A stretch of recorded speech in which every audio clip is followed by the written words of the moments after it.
NCH Srinivas CIT NTR జిల్లా ప్రధాన కార్యదర్శి. పైన మోడీ కింద కూటమి ప్రభుత్వాలు రెండు కూడా స్మార్ట్ మీటర్ బాంబుని ఇళ్లలో అమర్చబోతూ ఉంది. స్మార్ట్ మీటర్ కనుక వస్తే ప్రజల జేబులకి చిల్లులు పట్టడం అనేటువంటి ఖాయం.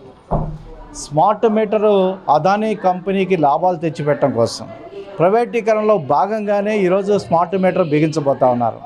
స్మార్ట్ మీటర్ తయారీకయ్యే ఖర్చు 2,900. కానీ షిడ్డీ సాయి ఎలక్ట్రికల్స్తో అదానీ కంపెనీ చేసుకున్నటువంటి ఒప్పందం కానీ, అలాగే జగన్మోహన్ రెడ్డి గారు స్మార్ట్ మీటర్లు అదానీ కంపెనీ చేసుకున్న ఒప్పందం ప్రకారం 10,500 రూపాయల నుంచి 15,000 రూపాయల దాకా ఈ మీటర్కి రేటు నిర్ణయించారు. 90 వాయిదాల్లో ప్రజల దగ్గర నుంచి వసూలు చేయబోతాను. అంతకుముందు ఇప్పటివరకు పెట్టినటువంటి మీటర్కి ₹1 కూడా వినియోగదారుల దగ్గర వసూలు చేయాలి. ఇప్పుడు ప్రభుత్వం ఏం చేస్తుందంటే తాగేవాడే కట్టాలి, తాళపన్ను అన్నట్టుగా ప్రజల మీద భారాలు వేసే పరిస్థితి. స్మార్ట్ మీటర్ వస్తే జరిగేదేంటి, గంటకోసారి సమాచారం వస్తుంది, మీరు ఎన్ని యూనిట్లు వాడారని చెప్తా ఉన్నారు. రెండో పక్కన ఏంటి, స్మార్ట్ మీటర్ కనుక వస్తే ఉదయం ఒక రేటు ఉంటుంది, సాయంత్రం ఒక రేటు ఉంటుంది. ఈ స్మార్ట్ మీటర్ వస్తే 12,000 నుంచి 18,000 రూపాయల దాకా ప్రజల మీద ప్రతి సంవత్సరం భారం పడే పరిస్థితి వస్తుంది. పక్కన కేంద్ర రాష్ట్ర ప్రభుత్వ విధానాల ఫలితంగా నిరుద్యోగం పెరిగింది, ఉపాధి తగ్గిపోతూ ఉంది, అలాగే కొనుగోలు శక్తి పడిపోయినటువంటి పరిస్థితి. ఈ నేపథ్యంలో ప్రజల జేబులకి చిల్లులు పడే పద్ధతిలో ఈరోజు స్మార్ట్ మీటర్ తీసుకొస్తాం. మేము అధికారంలోకి వస్తే స్మార్ట్ మీటర్ రద్దు చేస్తామని చెప్పి చంద్రబాబు చెప్పాడు. మేము అధికారంలోకి వస్తే స్మార్ట్ మీటర్ అడ్డుకుంటామని చెప్పారు. 9 సార్లు జగన్మోహన్ రెడ్డి విద్యుత్ ఛార్జీలు పెంచారు, మేము ₹1 కూడా పెంచమని చెప్పారు. కానీ 17,000 కోట్ల రూపాయల భారం అనేటువంటిది ఈరోజు కూటమి ప్రభుత్వం ప్రజల మీద వేసినటువంటి పరిస్థితి ఉంది.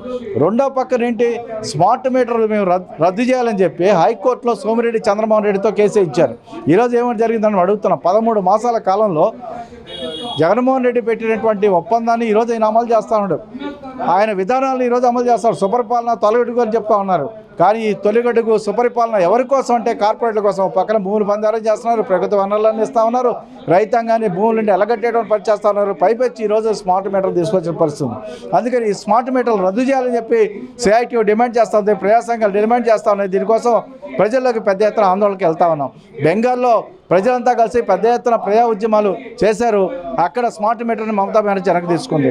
అనేక రాష్ట్రాలు ఈ స్మార్ట్ మీటర్లు పెట్టిన తర్వాత బిల్లులు డబుల్ అయిపోతున్న పరిస్థితి ఉంది.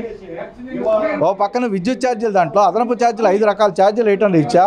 అంతకుముందు ₹648 నాకు ఈ నెల బిల్లు వచ్చింది. బిల్లు వస్తే నేను వాడుకున్న కరెంటుకి ₹300 కట్టాలి యూనిట్లకి. కానీ అదనపు ఛార్జీలు పెడితే ₹365 అయిన పరిస్థితి. లాస్ట్ మంత్ ₹430 137 యూనిట్లకు సంబంధించి ₹880 వచ్చినటువంటి పరిస్థితి ఉంది. ఒక పిండి మర సంబంధించినటువంటి ఓనర్కి స్మార్ట్ మీటర్ బిగించే ముందు ₹7,000 వస్తే ₹27,000 తర్వాత వచ్చినటువంటి పరిస్థితి ఉంది. ₹1,000 బిల్లులు వస్తూ ఉంటే ఆయన ఆ వ్యాపారాన్ని మానుకోవాల్సిన పరిస్థితి వస్తూ ఉంది. అందుకని ఈ నేపథ్యంలో స్మార్ట్ మీటర్ రద్దు చేయాలి. స్మార్ట్ మీటర్ల మీద ఏదైతే వాగ్దానం ఇచ్చారో ఆ వాగ్దానాన్ని వెనక్కి తీసుకోవాలని చెప్పి ఈరోజు ప్రభుత్వాన్ని హెచ్చరిస్తున్నాం. లేని పక్షంలో పెద్ద ఎత్తున ప్రజా ఉద్యమాన్ని ముందుకు తీసుకెళ్తామని చెప్తూ ధన్యవాదాలు.